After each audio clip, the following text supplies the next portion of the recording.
दोस्तों, मैं हूं आपके बीच में।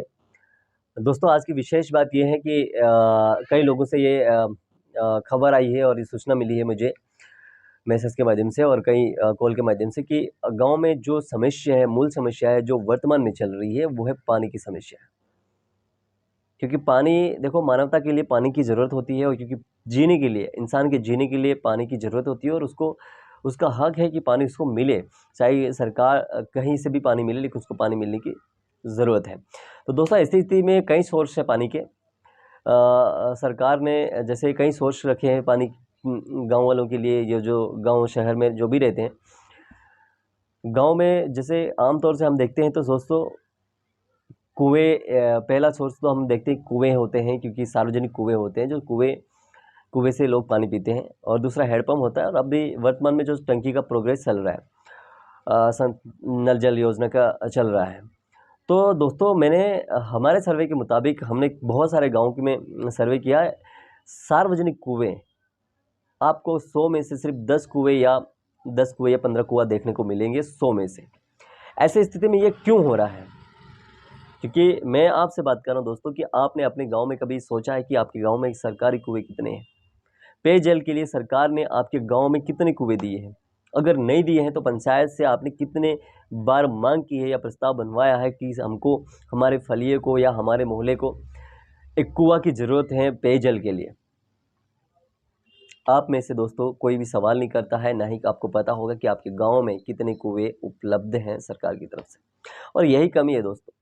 दूसरा हमारा हैंडपंप है। हैंडपंप है जो है पानी का सोर्स है, जो पानी पीने के लिए होता है। लेकिन हैंडपंप वर्तमान में क्या हो रहा है कि पानी, जो पुराने हैंडपंप है उसमें पानी गहराई में जाने के कारण उसमें पानी आ नहीं रहा है, और पाइप 120 फीट से ज़्यादा, यानी कि करीबन 12 पाइप से ज़्यादा हम पाइप उसमें उतार नहीं सकते, क्योंकि उतारेंगे तो वो टूट जाएगा या दिक्कत रहती है।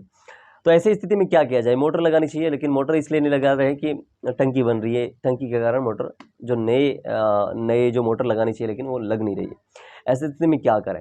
दोस्तों, पहला कारण ये है कि पहला चीज़ ये है कि जो कुएं बने हैं आपके गांव में, उसमें भ्रष्टाचार हुआ है, क्योंकि कुएं बने ही नहीं हैं।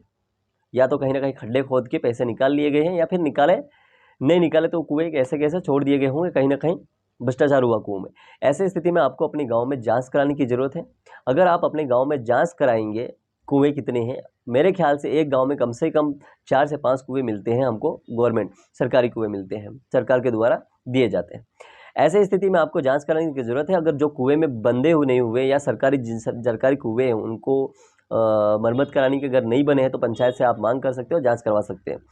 और दूसरा पॉइंट ये था दोस्तों कि जो गांव में लोग हैं, लेकिन जो गांव में जो युवा है वो कहते हैं कि बेरोजगार है, लेकिन हमें क्या ऐसा किया जा सकता है? ऐसा बहुत सारी सरकारी योजनाएं हैं दोस्तों। और इसके बाद कई ऐसे भी लोग हैं जो बेचारे मजदूर लोग हैं, और मजदूर लोगों को सरकार ने जैसे कि मनरेगा के तहत गारंटी दी कि आपको 100 दिन की रोजगार मिलेगा 1 साल में। ऐसी स्थिति में दोस्तों, 100 दिन का जो रोजगार मिलना चाहिए, लेकिन 1 दिन का भी रोजगार नहीं मिलता, और जहीं कहीं दिया भी हो। अभी मुझे पिछले दिन में खबर मिली कि सरपंच और मंत्री द्वारा हमको काम कराया गया, हमने काम किया, लेकिन हमारे पैसे नहीं डले हमारे खाते में। ऐसे कई घटनाएं होती हैं कि जहाँ पे अभी जैसे कि सुदूर सड़क चलेगी अभी पानी की बरसात के दिनों में, और डलेंगे, पैसे डलेंगे, और मतलब क्या कह सकते हैं हम लोग, बरम बरम बरम जो रोड मरम्मत करने के लिए डलेंगे, और उसके बाद पैसे जो आएंगे वो कभी खाते में आते नहीं। बहुत सारे लोगों के, ऐसे लोग बहुत सारे परेशान हैं। तो ऐसी स्थिति में दोस्तों, मनरेगा के तहत मैं आपको एक बताना चाहूँगा कि मनरेगा के तहत जो पढ़े लिखे युवा हैं, अगर वो काम, आप अपनी पंचायत में काम मांग सकते हैं, और इसमें प्रावधान है कि अगर 15 दिन से ज़्यादा हो जाता है और काम आपको नहीं मिलता है अपनी पंचायत में, तो अगर आपके जॉब कार्ड में खाली है और आपको काम नहीं मिला है, 100 दिन मिलना चाहिए, गारंटी है मतलब, यानी कि आपको 1 साल में 100 दिन काम मिलना चाहिए एक परिवार को, लेकिन नहीं मिला है, खाली पड़ा है जॉब कार्ड। ऐसी स्थिति में आप क्या करें?